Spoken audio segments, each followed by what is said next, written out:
Hello and welcome back to the Harbinger. Today I'm here with Jacky Wang of SHAREit. Welcome. Hi, Harbinger audience. Thank you for joining us today. Why don't we start off with a bit about your background, where you were working on before SHAREit and how you came to find this opportunity.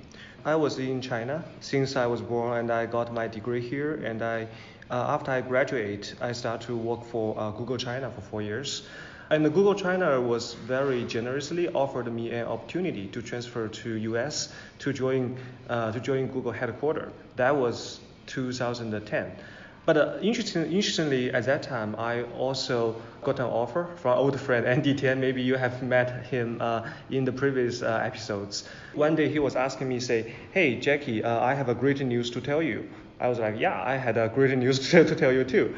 So he said, "You know what? I started a company called XPD, and it was acquired by Zynga, and it became the Zynga headquarters in China. And do you want to join me?" And I was like, by the way, I just got an offer to move to US to join the Google headquarters. And at that time, he said, "Hey, why not you just join Zynga US, join our headquarters, so we can work together." So I was very fortunate to meet the CPO, Chief People Officer, and the CTO at that time in Beijing, because they were in Beijing for this XPD opportunity. I met them and I got an offer. And then I decided, hey, moving from Beijing to US, to San Francisco specifically, is a big change. So why not make an even bigger one? So I made my decision. I moved to Zynga and also moved to US. Then I stayed in US for 8 years. So I was in Zynga, and then I moved to Pinterest in its early days. So when I joined Pinterest, it was about 50 to 100 people. And I was very fortunate to witness the rapid growth of the whole company and see the company grown from 50 to 100 people to nowadays about 2,000 to 4,000 people. That's a very important experience to me. So I stayed in Pinterest for 5 years, and in 2018, at that time, I made my decision to move back to Beijing to join SHAREit. That's quite a trip, moving from China to the US, getting your experience at Google and moving throughout Silicon Valley. I'm curious, when you came back to SHAREit, in China, how did you find this opportunity and what attracted you to it?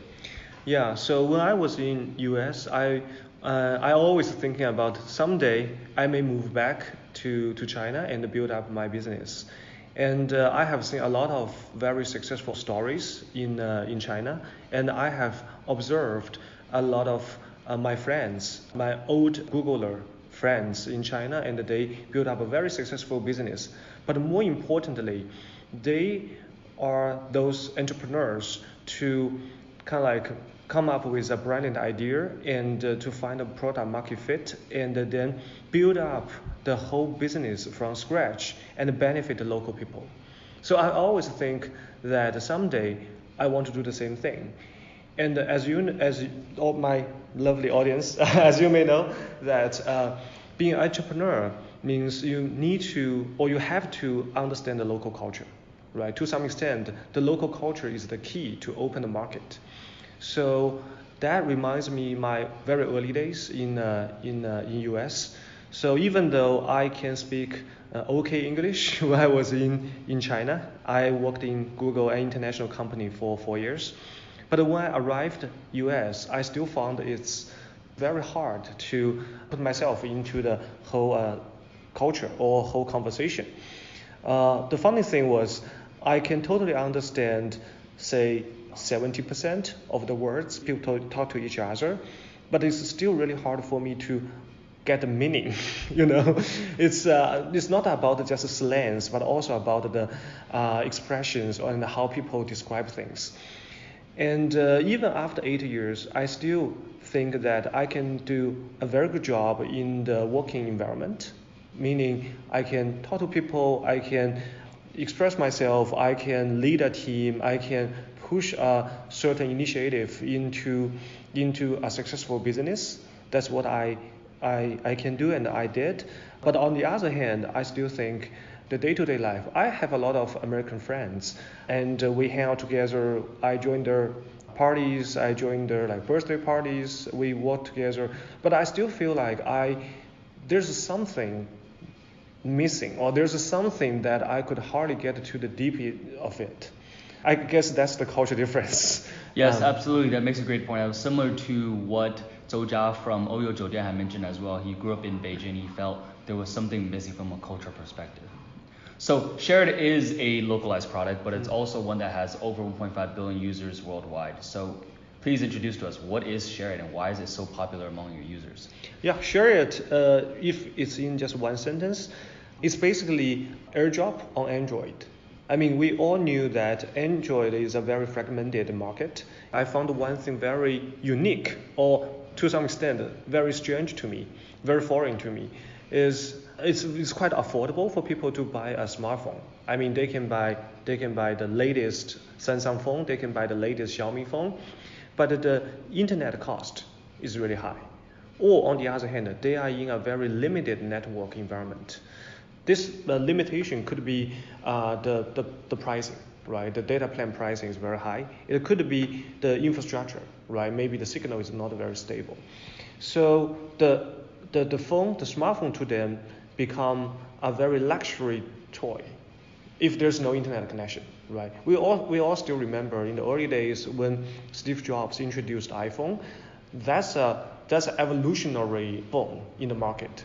Prior to that, we have seen the Newton or the Palm. There's a whole area called the PDA, right? And it was okay, but not that successful, not that popular.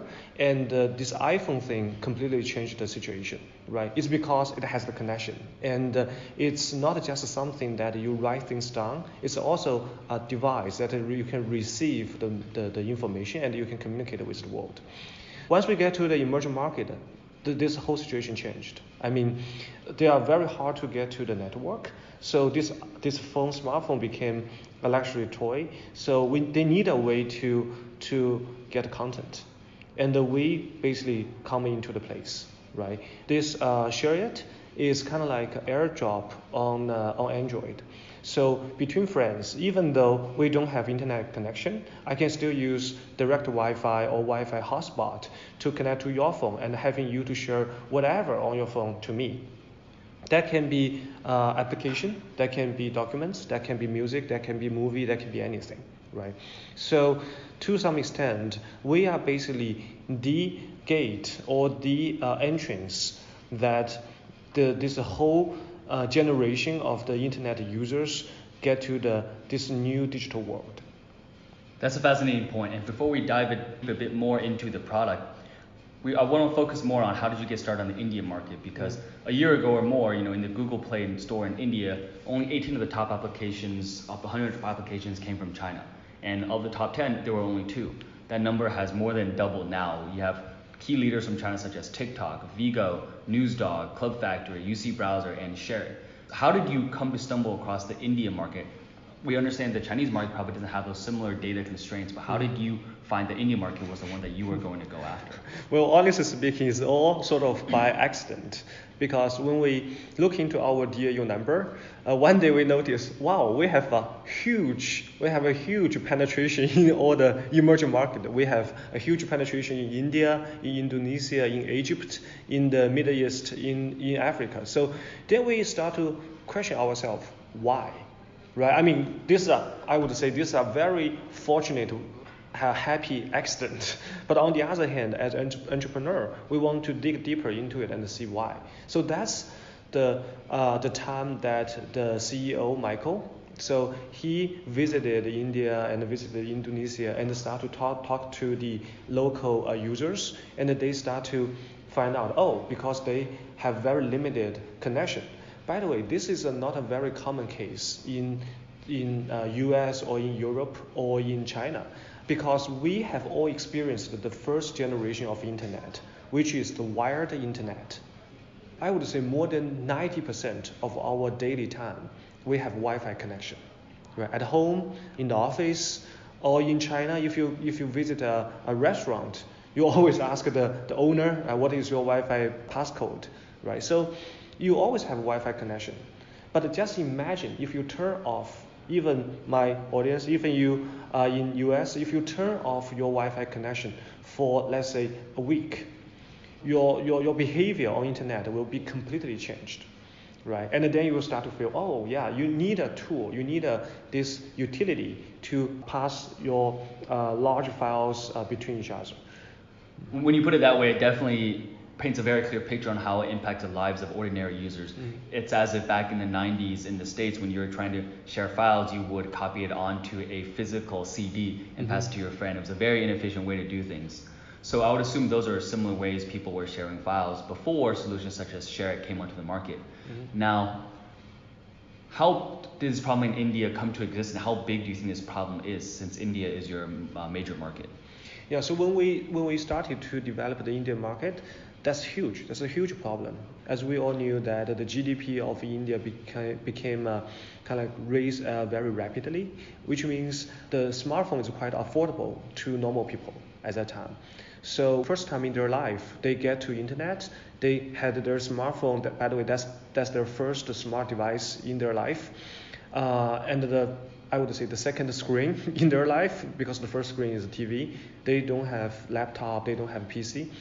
So suddenly, the first question you get into their mind is, what is this, and how can I use it, and also what content can we get from the internet? So that's the time we develop our user base. And since then, we have grown very rapidly. I mean, because we have a viral effect to some extent. Let's say we have 4 people sitting together, right? And 3 out of 4 installed SHAREit. At that time, we say, hey, I got a new hot stuff. Let's share between each other. Just guess. What would I do? Would I say, I successfully convinced all you 3 folks to uninstall SHAREit and use my application? No, that's not the case, right? So very naturally, I will use SHAREit. So, by the way, this viral effect is very rare in the application market. So we are very fortunate to catch this opportunity and to very fastly grow our user base. So now we have 1.5 billion installed apps in the record. And I know Zingo was one of the masters of virality on Facebook. Yeah. So borrowing a playbook from them, I'm sure if even in that same situations where it's 4 individuals and only one person has SHAREit, but that person has, for example, the latest music or latest video that he can share with his friends, you're probably going to bet that those 3 other friends will download SHAREit in order to get that file. Yeah. So in terms of that, you have a very high capability factor. Can you share more about, let's just drill in on just the Indian market, since it is your largest market. How do you think about the types of users you have within the Indian market? They're likely from the lower tier cities who have inconsistent access to Wi-Fi and/or the data is too expensive. How do you think about cohorting your types of users, and how do you break them down across different types of usage, such as videos and audio and files? It's a very common methodology in both America and China to categorize people based on their income level. But on the other hand, I would say in India, prior to that, there's another one barrier the entrepreneurs need to overcome before they get into the details, is language. Right. I mean, India, to some extent, we all knew India is like, it's a country who speak English, and Hindi is their largest language in the country people use. But actually, India is a very fragmented country. I mean, they have 7 major languages: Hindi, Tamil, Telugu, Malayalam, Marathi, Kannada, Punjabi. They have very different languages. And those are different languages. The differences between 2 languages can be larger than between English and Germany. They use different language, they use different characters, so different grammar. I mean, the first thing is to find cohorts within the same language. So that's the number 1. And the number 2, then we start to look into user base. Then we see people who are farmers, who live in the small village. And we also see people who live in the urban area and do businesses. This user need is a common request. It's kind of like you ask people, say, hey, do you watch TV? I would say this penetration is very high. I think right now India has about 320 million smartphone users, And our user base in India is more than 100 million. So given this large penetration, I would say our coverage is really high. Can you share more about when you think about India not as a country, but rather an aggregate of multiple countries, given that there's so many different languages spoken in different regions of India? I heard from a previous talk given by Jason Wang that they found that the phones, even though in India their default language is English, a lot of these different regions, of the people from these different regions don't actually speak English well enough to understand the settings on their phones. So I'm very curious, how do you think about localizing at that level? That's very important. That's very important. I mean, there are a lot of misunderstandings. Any entrepreneur who is ambitious about India should understand before they enter the market. For the language, most of the Indian people, they understand English words, very simple English words, such like enter, exit, or click here, or apply, or things like that. They understand some English words, but if we ask normal people read an English article, that would be really hard, really difficult. So I think for the phone, I mean, they understand what does that mean for those buttons. But if they need to read such like a help article or a help instruction of a certain function, it's going to be really hard. That's a very clear difference you strike, I think, especially when Chinese entrepreneurs think about Chuhai or going overseas. Mm-hmm. And speaking of which, the past 5 years, we've seen a lot of Chinese tech companies grow rapidly in China. Mm-hmm. In the past year or so, we see a lot of these Chinese companies going overseas, namely in Southeast Asia, and especially India. But a lot of their tactics are to take and copy their app in China and localize it more overseas. Whereas SHAREit, it feels like the story began with starting really with the overseas emerging markets. Given that approach, instead of copying just what happened in China, how does that impact your product thinking when approaching a market from scratch? Yeah, I would say copy from China or copy from Silicon Valley is a very good baby step to get into the market. But once you sort of start your business in the local market, then the very important thing is get to the market and talk to local people. That's super important. I still remember when I first got this opportunity, and I'm a COO of SHAREit. I paid my first trip to India on my second week. From Indian perspective, that's very common to have a kind of like leadership from the headquarters visit the remote office, and what we need to do is to host an office and get a room and to invite our users to this room and talk to this leadership. So I spent half a day in such an environment, and then I decided to move my foot to the outside and really talk to our users. That was in Bangalore, and so we hired a local guidance, and we drove to a small town to truly understand their user scenario.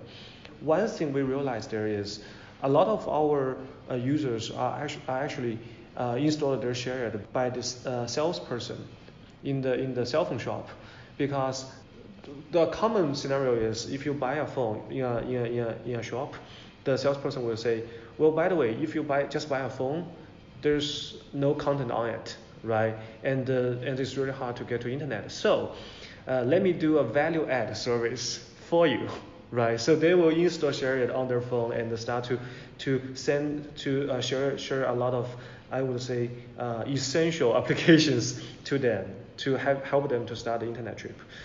And I think my visit also changed or kind of like shaped the culture in our SHAREit India office a little bit as well, because our employees, our colleagues in the Indian office, once they see their leadership from the headquarters drive to their people, talk to their users with a very humble way and also very patient, they start to think about, hey, this is the internet industry, right? Because for a lot of the other industries, the leadership will just sit in the office and look at the screen and to handle those cases. But the internet industry is always about how leadership, how people should be the advocate, should be the evangelist, should come to the market, to talk to people, to understand the user requirement. So, and the leadership should not be an exception. So I think this is a culture that I guess we also help the Indian office to shape. If we take a step back, I know, for example, in Western markets, Wi-Fi is ubiquitous and telecom infrastructure is strong, and data becomes inexpensive. And this ushered in the wave of Spotify music streaming and Netflix video streaming. Mm-hmm. Over time, eventually, India's market will get there with, for example, deployment of 5G and stronger telecom infrastructure. Mm-hmm. But that might be 5, 10, or many years out. Mm-hmm. How do you think of this timeline with respect to SHAREit, since it is offline transfer, and where do you anticipate and see SHAREit's product offerings expand? Yeah. So there are two aspects. The first one is, I think at the very beginning, we treat SHAREit, or we view SHAREit as a purely a file transfer tool, right? File transfer utility. But on the other hand, then we start to realize what the people need is actually content. Right? They don't really care about where would they get the content, but they need the content. That's the ultimate requirement. That's the ultimate goal of them. So therefore, we see Indian market is developing. Right? The 4G network has been deployed to the market since 2017. So we start to see that our users start to have the ability to access the internet smoothly or fluently. So we start to offer local content, like local videos. It's not an English video with local language dub. It's purely like local language programs to the local market. And we start to grow our online streaming video business in India, and we have seen a huge user growth since then. So I guess the key point for this first aspect is to focus on the user need instead of just look at the user behavior, right? So that's the number one. The second aspect is I also noticed that when people describe the market, people tend to describe the market as a flat market. Means as technology grows, we should see people all over the world enjoy the same technology. Because when people talk about 4G, people would say after 5 to 10 years, then everyone will have 4G, right? Everyone will have a very good connection. But one thing they may miss is this world is unbalanced, which means once the emerging market has 4G, maybe China, US, Europe already have 5G. And at that time, the companies in China, in US, always try to offer the best experience or offer the best product to the market who has the best connection. One example is recently I watched a video about 5G. I was pleasantly astonished. That was super fast. That's about 10x of the speed than the current 4G connection. So if we look a little bit further away, after 3 to 5 years, when 5G is common, is fully commoditized in US and in China, we can imagine several things could happen. One thing is this application, this term or the notion of application may be eliminated, right? Because everything could be settled in the cloud. Right? I don't need to install a game anymore. I just need to, let's say, subscribe a game on the cloud in the cloud, and I can start to play it right away. I don't need to download a 1 gigabyte package into my phone to use it. Right? Things like that will happen very quickly and very broadly. So we can totally imagine at that time, companies like those internet giant companies will focus their product onto those experiences, right? But at that time, the emerging market at that time will have 4G. So we always want to serve the same group of people, but always try to bring the best services to them, which the internet giants may not have the product or people to focus on. So when you put it in that perspective, it feels like on the one hand, SHAREit started off as a simple tool, and now given how users' behaviors have changed and needs have changed, become offering more local discoverable content. So in another way of phrasing it is moving from lower time per session to a longer time per session usage app. But over time, is your product, are you thinking of it as a content-driven app, a super tool, or a larger ecosystem? Or it is all dependent on how you see your users' behaviors and needs change? Yeah, I would say it's a content-driven ecosystem. So, I mean, we took quite a bit of time to think about the core of the internet. What is internet? Why internet is very important to people, right? We believe that the free distribution of content is the key of internet. So, therefore, we want to focus our business onto content, right? Secondly, this content, we don't want to be a content producing company, right? So we want to cultivate an ecosystem on which the providers / suppliers and the audience / consumers, they can basically be matched on this ecosystem. And we are basically the platform to help this bridging or matching happen. And we can also monetize based on that. And when you think about the user behavior, we talked a little bit earlier about how you acquire users. There's a virality effect. Can you share a bit about how you think about user retention as your product expands? First of all, it's a basic user need. So our retention has always been really, really high, right? Because right now we have 500 million monthly active users, and this number is way much larger than many well-known internet companies. And by the way, maybe before talking about the growth, I may also want to talk about missing piece that when people talk about the internet. So in China, because the internet population has been growing so rapidly in the past few years, so the internet market, as you can imagine, grow with this growth of the internet population. But in the past few years, we start to say, oh, this whole trend is slowing down. People are saying, oh, the opportunities in the Chinese market is decreasing.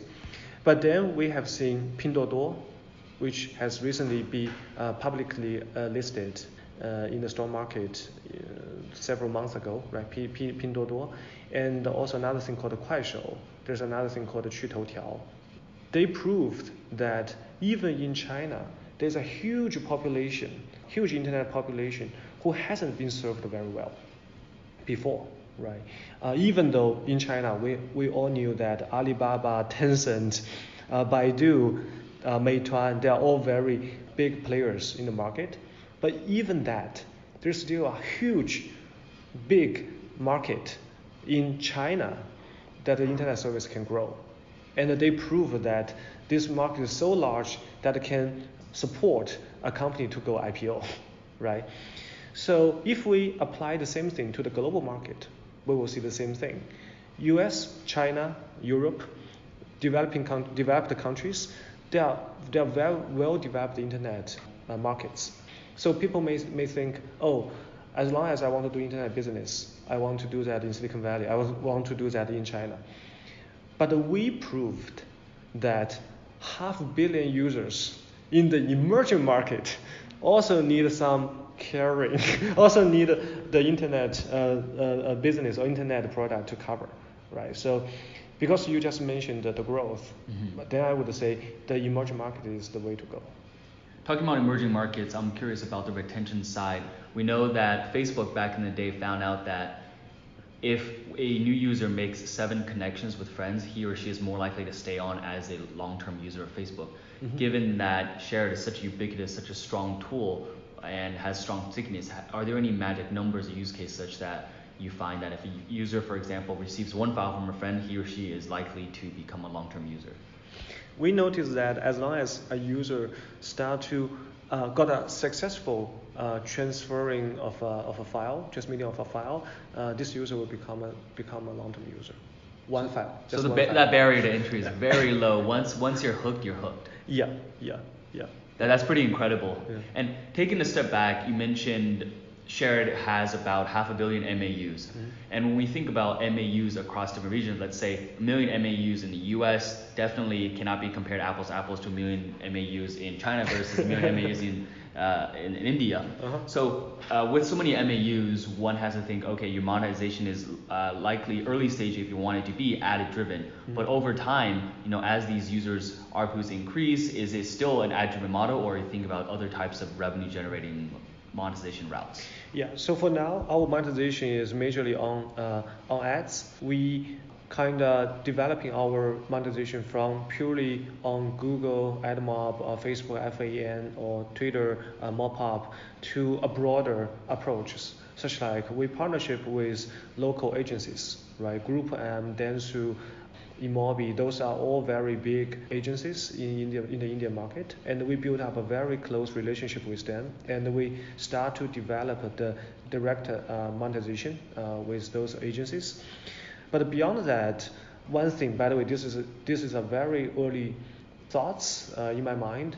Even within the company, we call this a very experimental initiative. Is I'm also thinking about the incentive network, because in the traditional ads market, the advertisers, marketers, they spend money.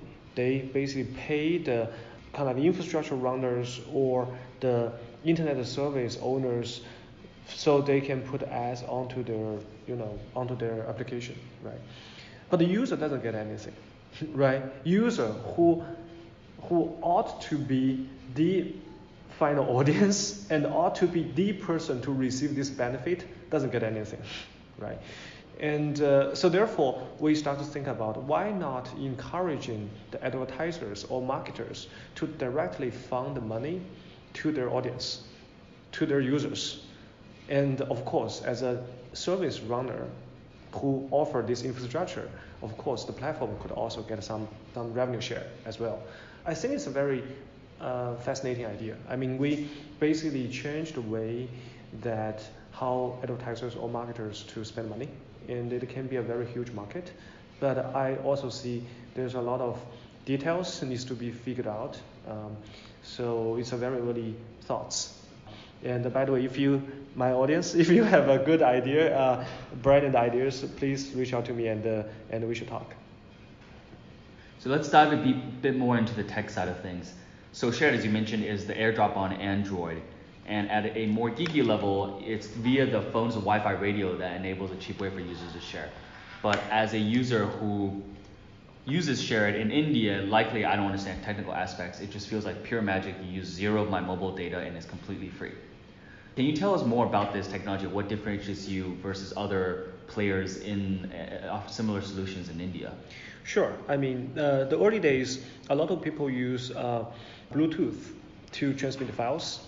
It's easy to get, it's easy to transfer, but the huge drawback is slow, right? So therefore, we are early adopters of Wi-Fi Direct. We are early pioneers of hotspot, Wi-Fi hotspot.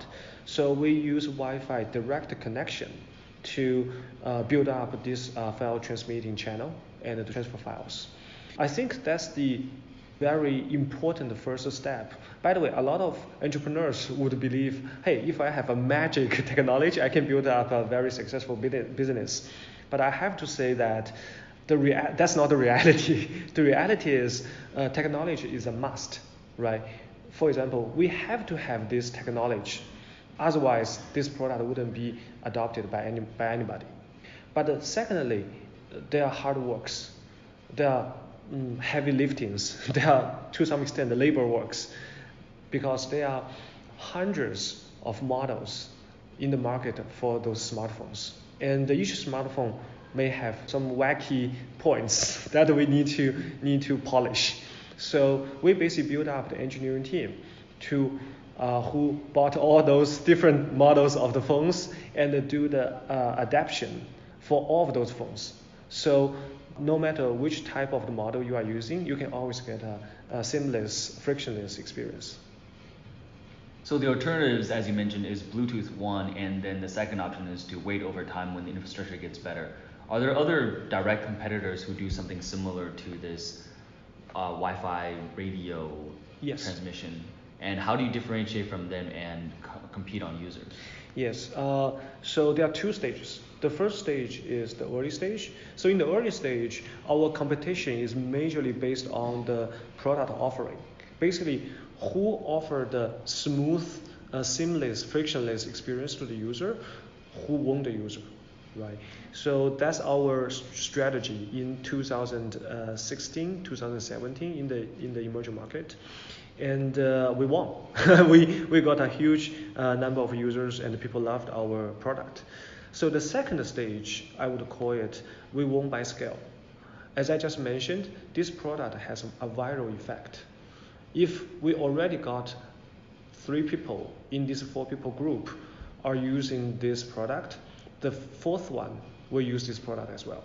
So at that level, it's really hard for a newcomer, a new competitor to stand in this market. One example is Google Files Go. Google Files, who is the Google product produced by Google. By the way, I used to work for Google, so I pay a full respect to Google. But on the other hand, when Google Files get to the market, and I knew that Google spent a lot of marketing resource on the product, but because of this viral effect, people already installed SHAREit, so people will be hesitant to try a new product, try a new thing, to do a task they are already familiar with. So at the very beginning, we thought that this is a big threat to our business, but then we realized that's not the case. I mean, we are still widely loved by our users. And since then, we noticed that Google also has also very interested in the emerging market to try to serve the people in the emerging market well. So we start to develop a very deep collaboration with Google. We are the first partner of the Google P2P API worldwide. And FilesGo was the second partner of Google himself. So we start to develop a full collaboration with Google across Google Play, Google AdMob, Google AdSense, and the different aspects.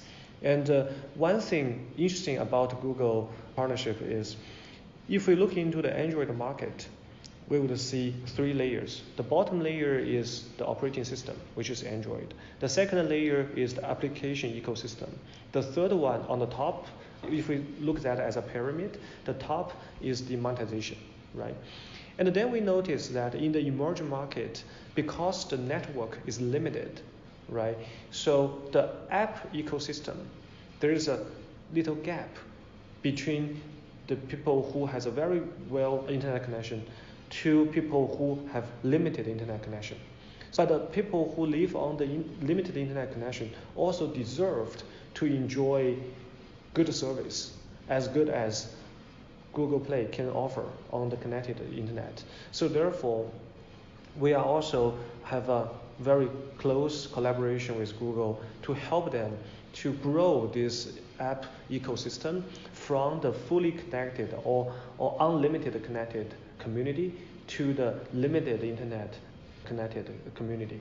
And we also work with AdSense on the monetization for this community as well. So there are a lot of the development happened after we start to realize, hey, Google has NBU, Google has this initiative to grow their service to better cover or serve the emerging market users, and then we start to develop an even deeper collaboration. Yeah. So back to your question, I guess competition is very important in the market, but if we look deeper into the market, I would say many times it's also about a collaboration. When you talk about collaboration, you mentioned this is a very unique market where, given the virality factor, it almost feels like a winner-take-all market. And if we think about this tech stack you mentioned at the bottom there is the operating system. I would argue, obviously, one step below there is the hardware or the OEM players. True. And since they are at the bottom of the tech stack, how do you think about what's stopping a Xiaomi from creating their own SHAREit copycat app, pre-installing it on their phones, and selling it to their customers? Is your pushback the fact that you have that branding, that trust built already over time? Well, the reality is Xiaomi did. Xiaomi built up one thing called the Mi Drop in the market.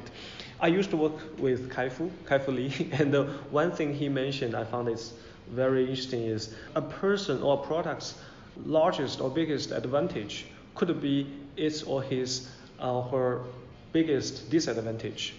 One example is Mi Job has such a branding of Xiaomi.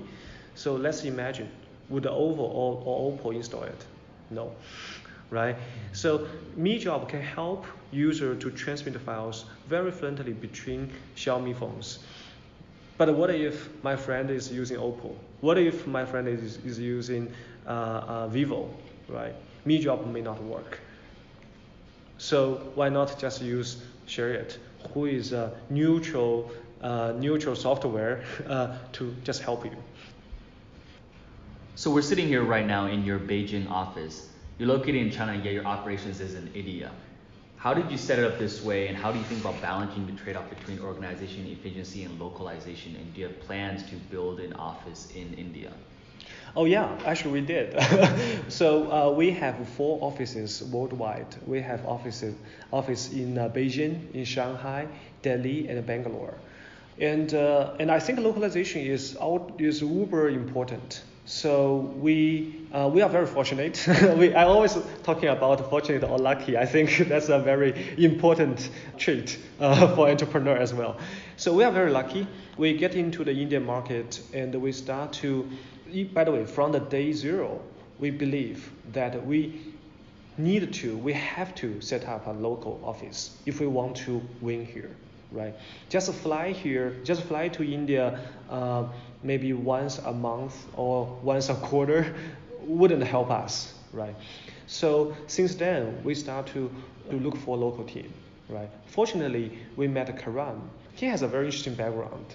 He went to McKinsey and became their junior partner in a very short period of time. He went to the southern part of India and built up a company called Fast Film Z, and to serve very local people.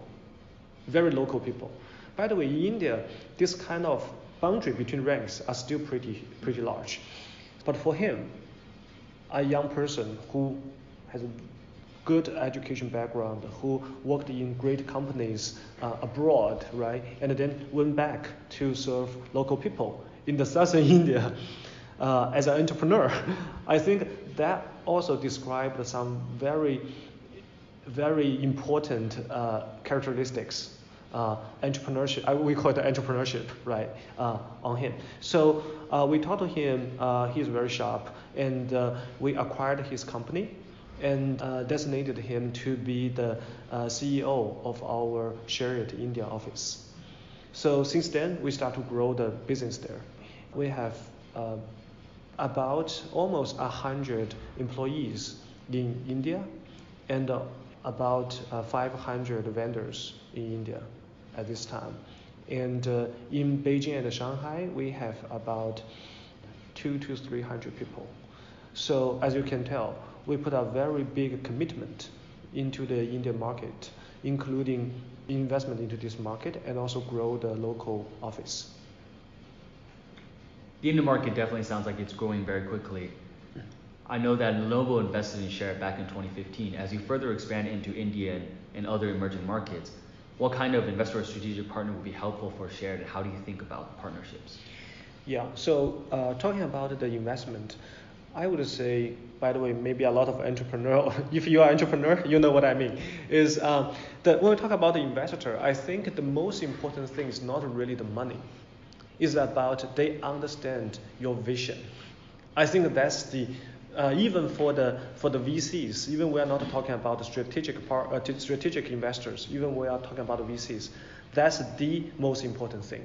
So that's why when we talk to Lenovo, when we talk to our investors, that's the thing that we care about.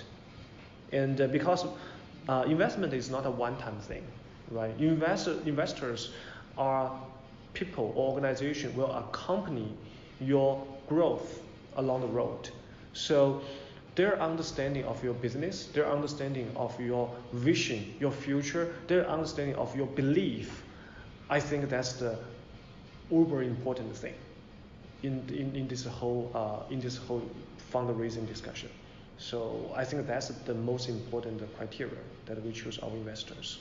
And for our partners, of course, synergy, right? So therefore, we work with Viacom, who is the largest content studio or content business in India. So we partnership with them. We also partnership with Hotstar. We also partnership with Airtel. So those very large local companies. And synergy, I mean, we help them to do the content distribution, and we help them to grow their internet business using our expertise that we acquired from the US and the Chinese market. So I think the synergy is very important, and we have seen very fruitful results from that. Can you disclose whether or not you are currently fundraising or thinking about fundraising? So we are a little bit laid back. We are a little bit laid back. I think a lot of people or a lot of companies, they do fundraising because, of course, they need the money, right? They need the money to scale their business. And one very big part they put money in is acquire users. But as I said, fortunately, we acquire our users for free, right? We use our product to grow our user base. So we didn't do any paid user acquisition in past years. So that saved a lot of money for us, right? And also kind of like guaranteed our future growth. That being said, we're still keeping our eyes open. We are still looking for opportunities to work with strategic partners to grow our synergy between the products and further grow our user base and broaden our user scenario. Last question. You've shared a lot of insights with us today. What is one unique thing you think you've learned about the Indian market or this experience with SHAREit that others are overlooking? That's a very interesting question. I would say, may I say two things? Yeah, I think U.S. or American entrepreneurs are quite different than Chinese entrepreneurs on this question. I would say, let's say for Chinese entrepreneurs, China is a very big country with a very integrated market, which means as long as once your product is popular, is successful, you can, I would say, quite easily grow to like different provinces, different states, different cities, to different groups of the users. And also a lot of Chinese people, they lived in China for a long time, so there's almost only one culture in their whole life. I guess the most important thing I would say for Chinese entrepreneurs is to embrace diversity. I think that's the most important thing, because the emerging market, there are tens to thousands of the countries. There are different people who speak different languages and also had different cultures. So Chinese entrepreneurs just have to be okay with the diversity. That's very important. That's very important. For American entrepreneurs, I'd say respect your user. If you know what I mean, respect your user, right? They may live in a different life. Maybe they spend less money on shopping than you. They may spend more time with their family to support their family, use their money. They may live a different life, basically. It's kind of like similar to Chinese entrepreneur, even though in US it's a very diversified society. By the way, I really liked it, and I appreciate that as well. And people may speak a lot of different languages, but people are all living a quite happy life, quite, I would say, easy life, comparing with the emerging market. So we need to understand our users before we design a product for them. That's a great insight. Thank you so much for your time. Thank you.